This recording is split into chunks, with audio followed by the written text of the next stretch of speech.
Hey! You're late. Tom looked at me with eyes that seemed to be scheming something. Next to him stood a girl. Then, he said something unbelievable. I'm going to live with this girl. If you don't like it, leave. I had suspected something was up when he brought her here, but I never thought he'd tell me to leave. The thought that our 10 years of marriage could end so easily made me incredibly sad and frustrated. But all the responsibility for this lies with Tom. I won't let him get his way. Now it's my turn. My name is Holly York. I'm a 37-year-old housewife who works for a major corporation. My husband, Tom, works in sales at a real estate company not far from our home. We met 11 years ago at a mixer party organized by an acquaintance. While everyone else was having a good time, I noticed a man who seemed out of place and uncomfortable. That was Tom.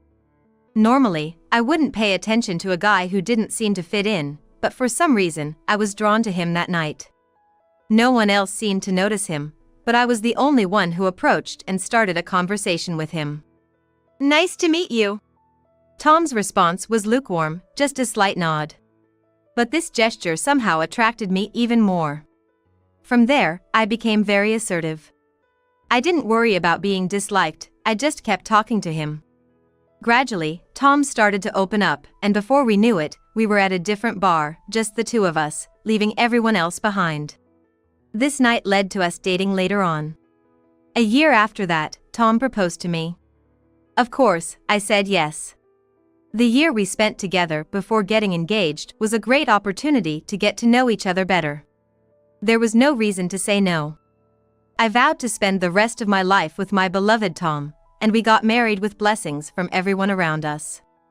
I had been focused on my career. But finally, I had found happiness.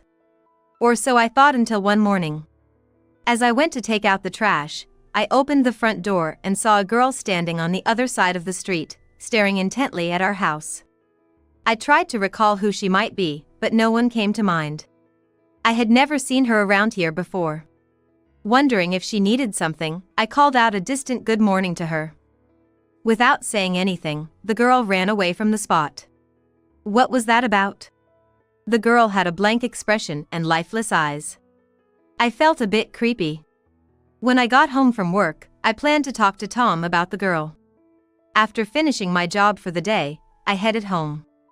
I thought about preparing dinner and waiting for Tom, but then I remembered that for the past month, Tom had been swamped with work, staying late every day. On top of that, he even had to work on weekends, so we barely had any time to talk properly. I completely forgot about that girl. I decided to talk to Tom about it later and went to bed early that night. The next day, Tom had already left for work. Recently, we haven't had much of a conversation at all. It's a bit sad to think that this is what happens when you've been married for a long time. I wonder if that girl is out there again. When I opened the curtains of the bedroom and looked outside, the girl was standing in the same spot as yesterday, staring at our house. I quickly went downstairs, opened the front door, and stepped outside.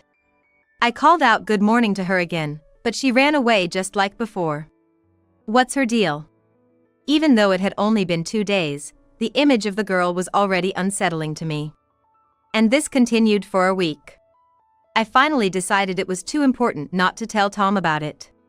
He got home around 11 p.m. Welcome back. Thanks, it's rare to see you up this late. As he was about to change his clothes, I stopped him, saying I had something to talk about. Tom looked a bit annoyed. I knew he must be tired from work. But I couldn't keep quiet after what had happened. So, here's the thing, I started. But as expected, he said. I'm tired. Let's talk about it later. He didn't even try to listen and went straight to the bathroom. I tried to talk to him, but he ignored everything. And went straight to bed. No luck. I thought to myself, deciding to stop relying on Tom and take action on my own. I had noticed that the girl always showed up around 7 a.m. in front of our house. Tom always leaves for work at 6 a.m. So he's unaware of her presence. The next day, just before 7 a.m., I positioned myself in front of the living room window, keeping the curtains closed. so the girl wouldn't notice me. Peeking through the curtain gap, I saw the girl arrive. She's here. Today, instead of going out the front door, I decided to sneak out the back. I quietly approached the girl and then said, "Good morning." How many times have I said that to her now? She looked startled and tried to run away, but I reached out and grabbed her arm, refusing to let go. I gripped her arm a bit tighter, determined not to release her. Surprisingly, she didn't resist. "Would you like some juice?" I found myself asking out of the blue. She nodded in agreement, which was a bit unexpected. It's a bit disconcerting. I asked her to wait a moment and went to get some juice. I half expected her to be gone when I returned. But she was still there. "Here you go," I said, offering her the juice. She hesitated to take it at first. "It's okay, you can drink it." Hearing that, she gently took the cup with her small hands and started drinking. As I watched her, I noticed something black on her arm. "Hey, what's your name?" When I asked her name, the girl showed a shy smile and told me. "Shane."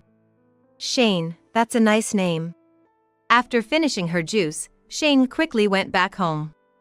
I didn't ask why she came here every day or where she was coming from. She seemed like a very sincere child. I guess it's good she at least told me her name. I planned to slowly build a friendship with her and ask more about her later. I thought that. However, things didn't go as smoothly as I hoped. The next day, Shane, who was usually there, was nowhere to be seen.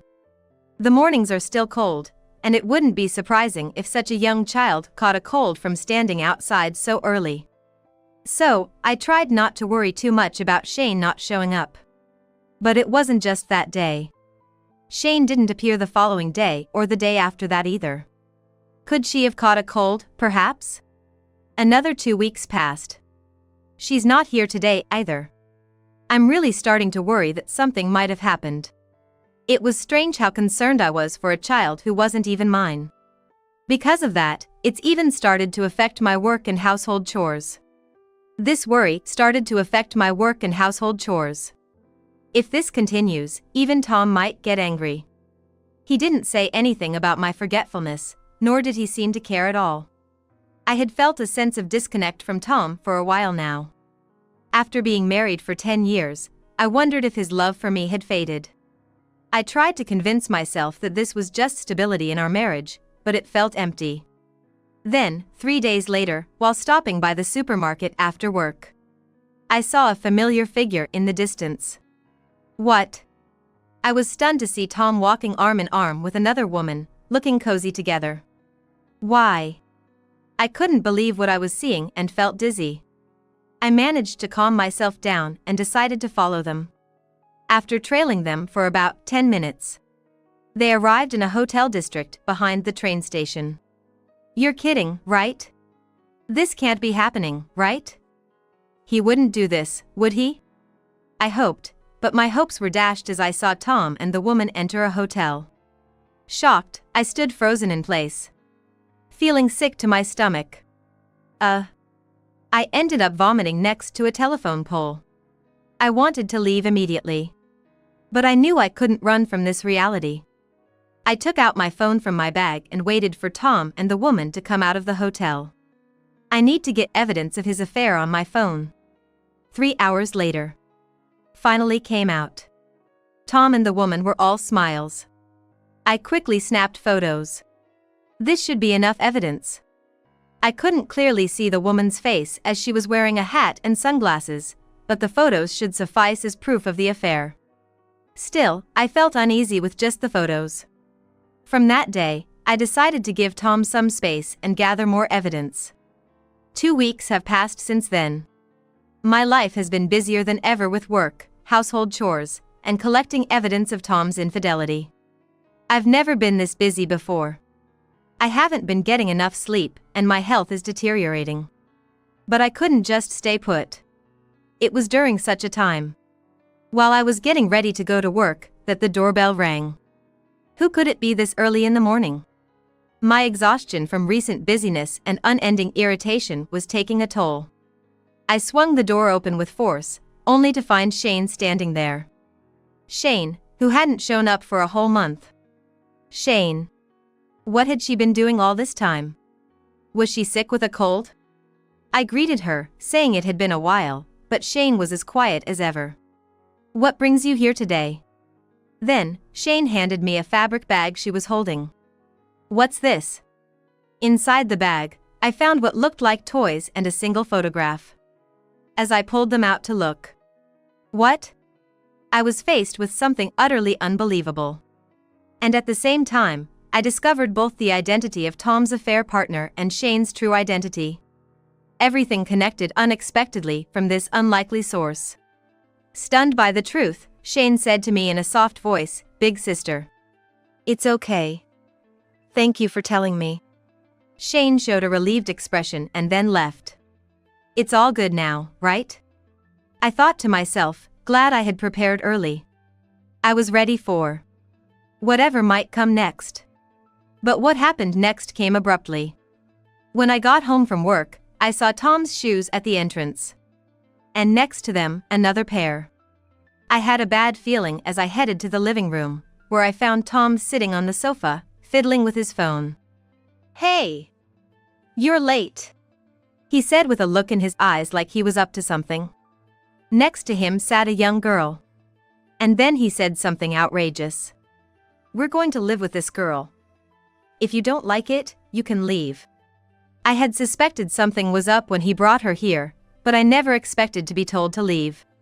The thought that 10 years of marriage with Tom could end so easily made me feel incredibly sad and frustrated.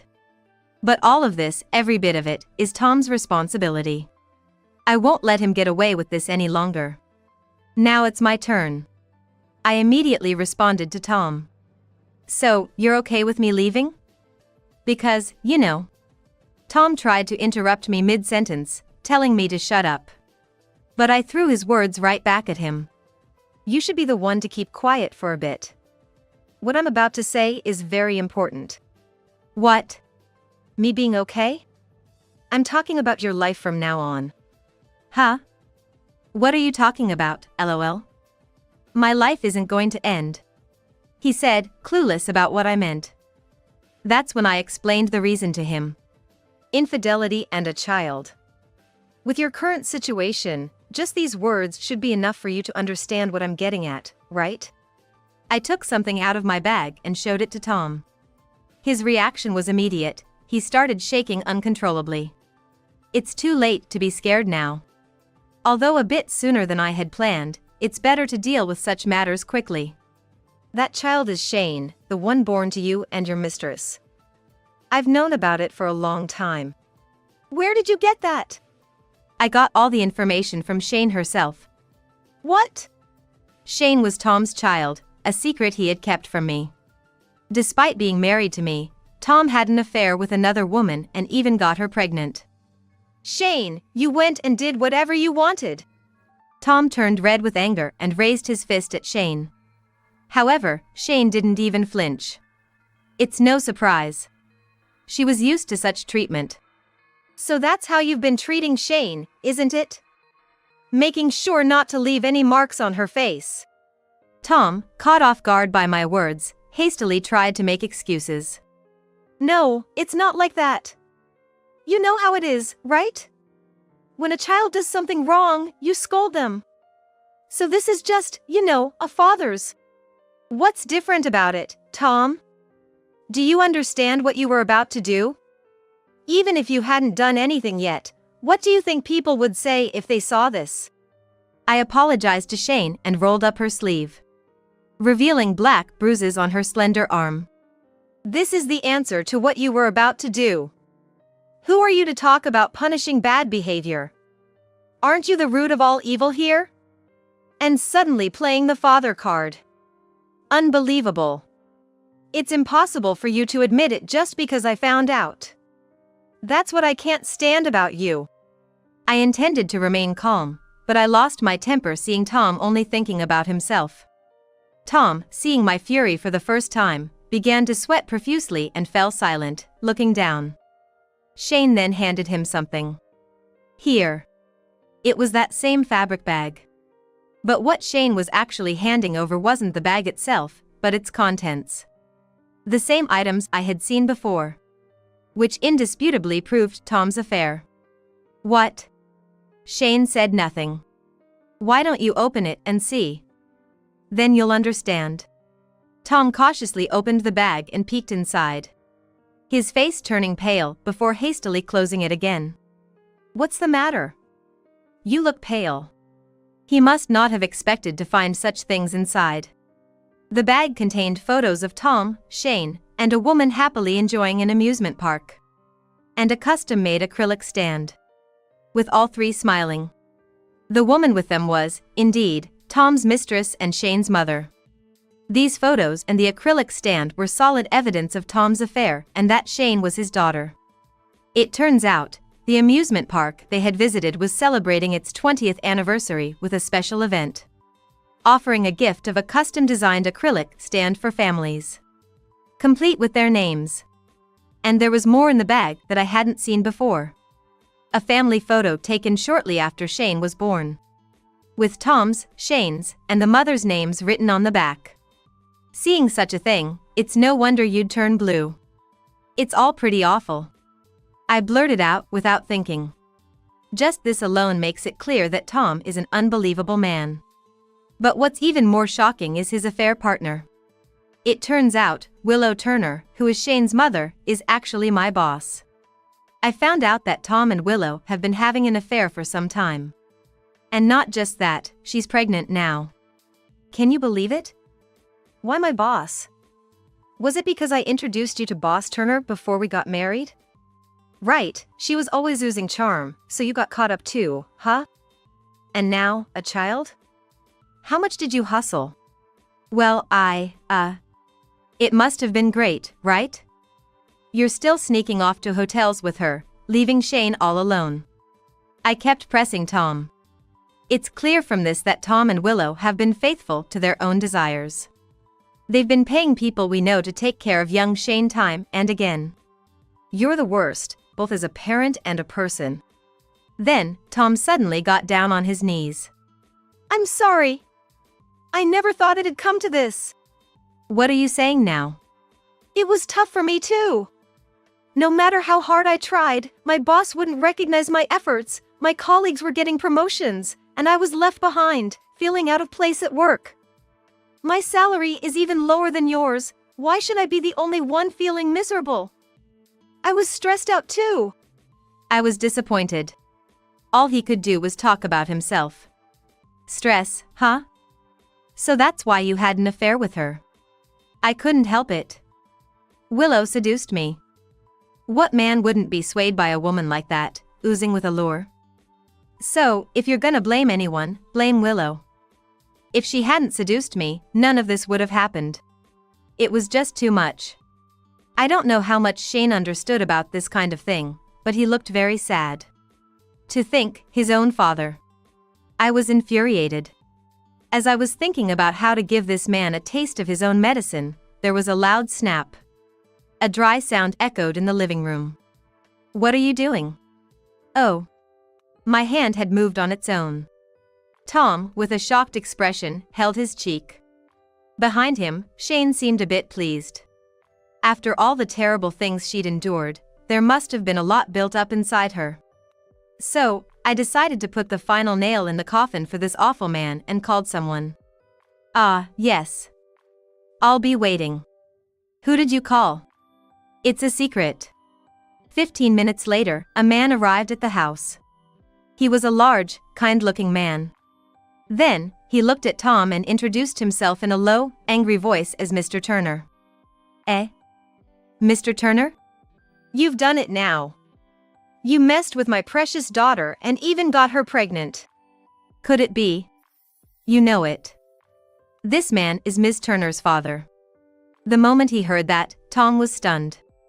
You're the lowest of the low as a human being. I can't forgive what you've done. You've sullied my daughter whom I've cherished and raised, getting her pregnant and having a child. Someone who messes up other people's lives like her isn't my daughter anymore. His words, spoken in a low, pressurized voice, were enough to push Tom to the brink of despair. But it wasn't over yet. Now it's my turn. Of course, I'm divorcing you. Write your name on this right now. I thrust the divorce papers in front of Tom. But Tom was already in the depths of despair. Faced with the reality of divorce, he just looked off into the distance and laughed. My words were no longer reaching him. Whatever happened to that bravado of his? People change so much when they're pushed to their limits. It seems any more would be a waste of time. I'll be leaving now. If my daughter calls, tell her that she's no longer my daughter, and I've cut ties with her. Understood. I'll make sure to pass the message along. Thank you for coming despite your busy schedule. And then Mr. Willow's father left. Now it's just this guy. Just when I was wondering what to do with Tom, Shane handed me a cell phone. For me? I wondered who was calling and answered it. Tom! It's terrible. The affair has become an issue at work. It seems Shane spilled the beans to the company. At this rate, I'll have to quit my job. Tom, help me. Hello? Who's this? Good evening, Ms. Turner. It's Holly York. Holly York speaking. There was silence from Willow's end of the phone. She seemed surprised that I was the one answering. You can hear my voice, right? Why is Holly York on the line? I mean, this phone is. Yes, it's my husband's phone. You're wondering why I'm answering, right? That's because my husband is in no state to answer the phone. He's been cornered after I found out about his affair with you, and now he's just staring off into space in shock, especially after your father gave him a piece of his mind. Of course, your daughter and my husband are here too. Oh, and by the way, you mentioned earlier that Shane was the one who spilled the beans about the affair at work, but guess what, it was me. What? Willow was clearly shaken by the flurry of surprising news, even over the phone. She seemed at a loss for words. I pressed on. Oh, and before I forget, I should tell you something. Your father said he no longer considers you his daughter and has cut off all ties with you. Huh? He was quite angry, so you might want to brace yourself. Then Willow screamed over the phone and started cursing at me. But at that moment, Shane reached out to me. Understanding his gesture, I handed him the phone. Mommy. I hate you. Bye-bye. What? Wait. Ignoring Willow's response, I hung up the phone. Then, Shane turned to me and spread his palm wide. We high-fived. A smile returned to Shane's face. That day, I divorced Tom, and Willow was also disowned and kicked out of her house. Later, I heard from an acquaintance that Willow, having her scandals spread throughout her company, had to resign. With nowhere to live, she ended up in a century-old rundown apartment, scraping by with day-to-day jobs and leading a poor life. As for Tom, he was fired from his job for frequently skipping work to be with Willow. His loyalty to his desires led him to strangle his own future. Now, he's living on the edge just like Willow, with no place to stay or money, doing day-to-day jobs. Of course, he's still paying alimony every month. And me? The divorce spurred me to dive deeper into my work. 6 months later, I was promoted to manager, and further career advancement is already within my sight. While work is fulfilling, it does come with stress. But now, I have the best stress reliever. I'm home. Big sis, welcome home. I had adopted Shane after all that happened. Today we're having Shane's favorite, steak. Yay! The once quiet and expressionless Shane now shows such adorable smiles. I vowed to cherish this life forever.